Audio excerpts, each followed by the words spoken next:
Que el Señor les bendiga, mis queridos hermanos.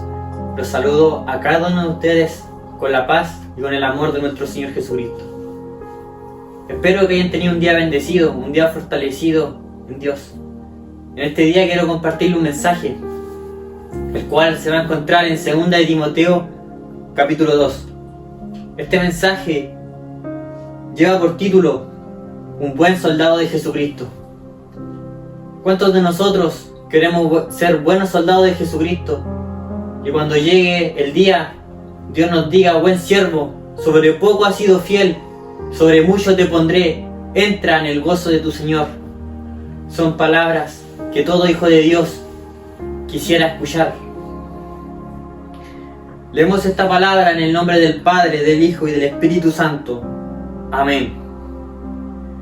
Tú pues, hijo mío, esfuérzate en la gracia que es en Cristo Jesús.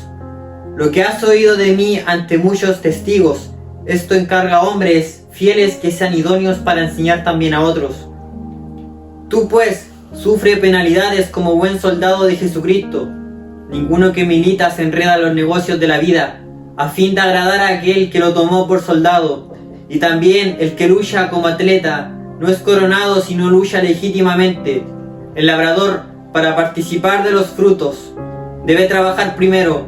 Considera lo que digo, y el Señor te dé entendimiento en todo. Acuérdate de Jesucristo, del linaje de David, resucitado de los muertos conforme a mi evangelio, en el cual sufro penalidades, hasta prisiones a modo de malhechor, mas la palabra de Dios no está presa. Por tanto, todo lo soporto por amor de los escogidos, para que ellos también obtengan la salvación que es en Cristo Jesús con gloria eterna.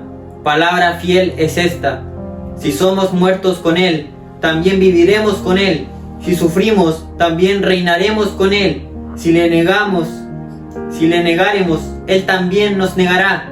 Si fuéramos infieles, Él permanece fiel. Él no puede negarse a sí mismo. Padre nuestro, Dios Todopoderoso, acabamos de leer una porción de su palabra.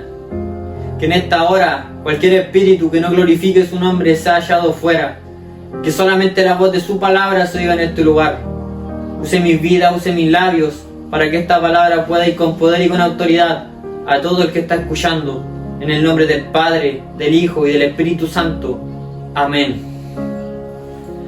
Como nos relata aquí la historia, esta es una carta que la escribió el apóstol Pablo. Se la escribió a Timoteo. Timoteo era un joven pastor, pero en esta carta podemos ver las últimas palabras de quien fuera el apóstol Pablo. Fue una carta en la que le dijo lo que le vendría por predicar el evangelio. Le advirtió acerca de las persecuciones venideras, del carácter de los hombres en los postreros días, y le instó a predicar la palabra. Aquí podemos ver en el primer versículo que le dice: tú pues, hijo mío, esfuérzate en la gracia que es en Cristo Jesús. Yo, buscando qué era la gracia, me dio la solicitud, que gracia, traducido en griego, quiere decir Shari. ¿Qué significa Shari? Shari significa bendición. Es la bendición de Dios para con nosotros. Es la misericordia que Dios ha puesto sobre nuestras vidas. En Efesios capítulo 2, versículo 8, dice la palabra: por gracia sois salvos, por la fe, y esto no de vosotros, porque es un don de Dios. La gracia, hermanos, es un don de Dios. De aquí nos dice que se esfuerza en la gracia, o sea, le está tratando de decir que Timoteo se mueva en la gracia. Después lo que le dice más adelante: lo que has oído de mí ante muchos testigos. ¿Qué es lo que se oía según los testigos? Era porque predicaba la palabra.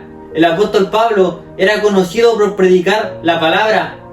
Así, en el tiempo de hoy en día, a nosotros, los hijos de Dios, nos tienen que conocer por predicar la palabra, por decir la verdad, por ser personas que anden conforme a Dios.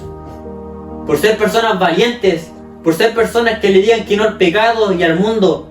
Y si usted el día de hoy se siente cobarde para predicarle a su prójimo, a su vecino, usted pídale a Dios que le dé la valentía para que usted pueda ser un hombre o una mujer valiente que predique la palabra.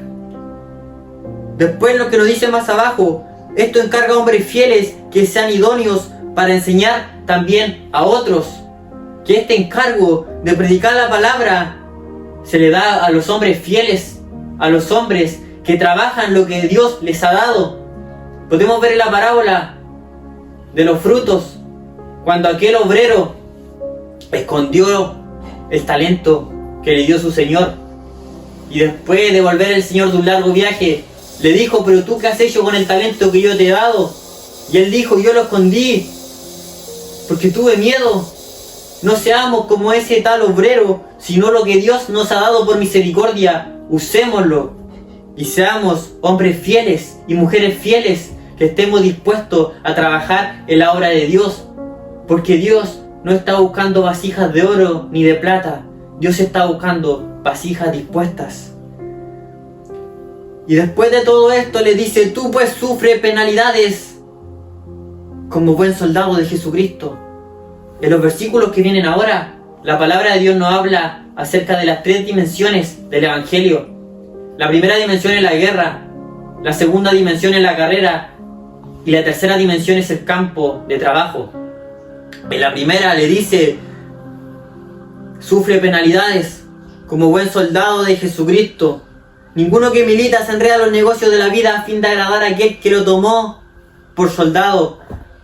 El Evangelio es una guerra, pero como dice su palabra, que nuestra guerra no es contra carne ni sangre, sino contra potestados, contra gobernadores de las tinieblas, contra los principales. Es por eso que nosotros no tenemos que vestirnos de armaduras físicas, sino de armaduras espirituales. Tenemos que usar la armadura de Cristo para poder así hacerle frente y derribar las fortalezas del diablo, querido hermano. Usted tiene que ponerse el escudo de la fe, la espada, usar la espada del Espíritu, que es la palabra de Dios. Porque el enemigo, al igual que nosotros, tiene armaduras espirituales y tiene armas espirituales con la cual a usted le puede lanzar un dardo con fuego. Es por eso que usted tiene que equiparse de la armadura de Dios. Después que nos dice: y también el que lucha como atleta no es coronado, sino lucha legítimamente. Esta también es una carrera, la carrera del Evangelio. Y aquí nos dice que tenemos que luchar legítimamente para así poder tener la corona. Usted, si ve a su hermano en el Evangelio, usted no le puede poner el pie para que se tropiece, ni usted lo puede empujar, ni hacerle daño. Por el contrario, usted cuando ve a su hermano que va más lento que usted, no se burle de él, sino ayúdelo, levántelo si está tirado en el suelo y ore por él, para que juntos puedan llegar a la meta, podamos llegar todos a la meta, que es Jesucristo. Después nos dice: el labrador, para participar de los frutos debe trabajar primero. O sea, que esto es un campo de trabajo igualmente. Nosotros somos los obreros de Dios. Y Jesús en los evangelios dijo: el que pone la mano en el arado y mira hacia atrás no es digno de mí. Nosotros tenemos que poner la mano en el arado y mirar hacia adelante. No podemos ser como la mujer de Lot, la cual, por mirar su pasado, por mirar sus posesiones, su casa, su antigua vida, se convirtió en una estatua de sal. Nosotros tenemos que seguir adelante, hermano, sin importar el mundo, sin importar las críticas ni la opinión de los demás, sino seguir mirando al blanco perfecto que se llama Jesucristo. Acuérdate de Jesucristo, del linaje de David, resucitado de los muertos conforme a mi evangelio, en el cual sufro penalidades. Por predicar la palabra, el apóstol Pablo tuvo que sufrir. Lo llevaron a la cárcel como un ladrón, como un asesino, pero por predicar la palabra, por predicar la verdad, hermano, por ser un hombre valiente en su tiempo, por eso lo llevaron a la cárcel. Pero aunque él estaba en la cárcel, La palabra de Dios nunca estuvo presa, sino que la palabra de Dios se predicó igual. Porque aunque Pablo estaba preso, Dios seguía levantando hombres y mujeres valientes para llevar así el Evangelio. Es por eso que nosotros tenemos que estar orando por los hombres que Dios usa, para que Dios los pueda fortalecer, Dios les pueda dar la sabiduría para que puedan predicar la palabra. Por tanto, todo lo soporto por amor a los escogidos, para que ellos también obtengan la salvación que es en Cristo Jesús con gloria eterna. Palabra fiel es esta. Aquí podemos ver el amor al prójimo, hermano. Que todo esto lo hizo por amor a su prójimo, por amor a las almas que estaban perdidas, para que así puedan alcanzar la salvación que es en Cristo Jesús. Ese mismo amor tenemos que tener nosotros hoy en día para con nuestro prójimo. Tenemos que predicarle la palabra, hermano. Tenemos que estar orando por ellos constantemente. Eso es lo que le estaba tratando de decir. Que tenía que tener la pasión por las almas. Y más que la pasión y el amor al prójimo, va la obediencia y el amor a Dios. El amor a lo que dice su palabra. Ir y predicar el Evangelio a toda criatura. Si somos muertos con Él, también viviremos con Él. La palabra de Dios, hermano, nos dice: el que quiera salvar su vida, la perderá, pero el que pierda su vida por causa de mí, la hallará. Cristo quiere que nosotros nos neguemos a nosotros mismos para poder hacer la voluntad de Él. Si sufrimos, también reinaremos con Él. Así como Jesucristo sufrió aquí en la tierra, también nosotros tendremos que sufrir persecución, porque los hombres amaron más las tinieblas que la luz. Pero Dios nos llama a ser la luz de este mundo, y no podemos estar escondidos, sino tenemos que alumbrar con la luz que nos ha dado Dios. Pero estos capítulos que vienen ahora son tristes, porque mire lo que dice: si le negáremos, Él también nos negará. Si le negáremos, Él también nos negará, hermano. Qué triste es negar a Jesús. Qué triste es avergonzarse de Dios. Dios nos avergonzó por salvarnos. Nosotros éramos personas que estábamos perdidas en el pecado, pero aún así Dios murió por nosotros. En Romanos 5:8 la palabra de Dios nos dice: porque aunque siendo nosotros pecadores, Cristo murió por nosotros. Cristo murió por nosotros cuando nosotros estábamos en el peor estado, estábamos destituidos de su gloria, hacíamos todo lo malo, con una naturaleza pecaminosa, pero aún así Dios tuvo un amor y una misericordia tan grande con cada uno de nosotros, que Él murió por nosotros para así darnos acceso a la vida eterna. Si fuéramos infieles, Él permanece fiel. Él no puede negarse a sí mismo. A pesar de nosotros fallarle a Dios, a pesar de tropezar, de caernos, siempre está Dios ahí para levantarnos. Siempre está el amor y la misericordia de Dios para con nosotros. Como aquel hombre que estaba al lado de Jesús en la cruz. Él no se bautizó, él nunca fue a una iglesia, pero Dios tuvo misericordia de él, porque aquel ladrón, aquel malhechor creyó en él.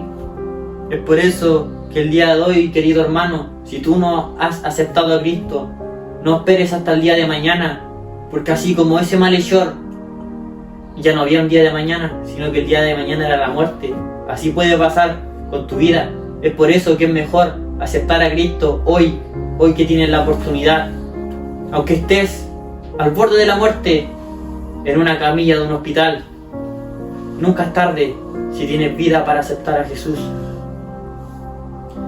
Esta palabra, hermano, guárdela en su corazón y póngala en práctica, porque nada sirve que usted la escuche, sino usted tiene que poner en práctica esta palabra. Tiene que vivir la palabra, porque la palabra de Dios es poder. Que el Señor les bendiga. Esta ha sido la palabra del día de hoy.